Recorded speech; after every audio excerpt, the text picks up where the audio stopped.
Hello everybody. Today we're going to be doing a review of the Old Fitzgerald 7-year Bottle and Bond Wheated Bourbon. This is done by the Heaven Hill Distillery in their Bernheim Distillery in Kentucky.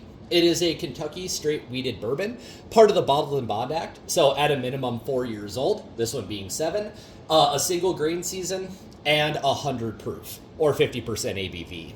The mash bill I was able to find is 68% corn, 20% wheat, and 12% malted barley. The most interesting thing I've seen is the bottle size, which is 700 ml versus 750 ml bottle. This is supposed to be their shelf stable production, where they're supposed to be able to pick it up. Locally for me, I've only found this in a couple spots. I walked into the liquor store on 3 occasions. 2 of those, the person that walked in front of me took the only bottle they had. I was able, however, to find it at the MSRP price of $60 versus the $90 to $150 plus secondary market that you see this going for. The flavor notes I was able to find on the nose is caramel and vanilla custard, honeyed wheat bread, orange oil, soft oak, and cinnamon. On the palate, it is toffee and caramel cream, warming baking spice, mostly cinnamon and nutmeg, orchard fruit, and light red fruit that pops with a toasted oak. On the mouthfeel, it's rounded and silky, a medium body with a gentle 100 proof warmth. On the finish, it is medium to long. A vanilla, oak, and baking spice lingers with a touch of sweet wheat and citrus peel. The brand note is the historic wheated Old Fitzgerald, bottled at 100 proof under the Bottle and Bond Act.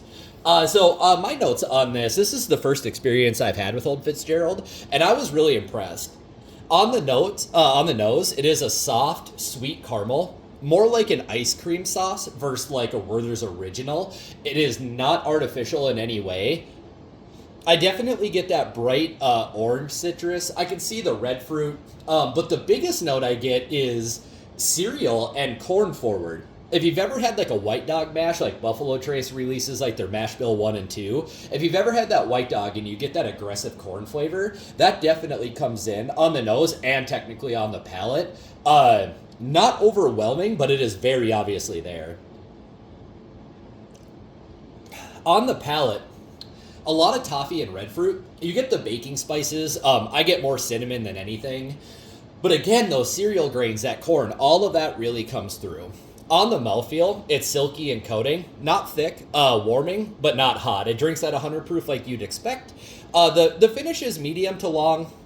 If you keep sipping it, it's much longer, but I would call it a medium finish. The oak kind of lingers and then moves into a sweet caramel finish. So if you ever get a chance to try this expression out, as it is supposed to be more shelf stable, definitely pick it up. You will not be disappointed.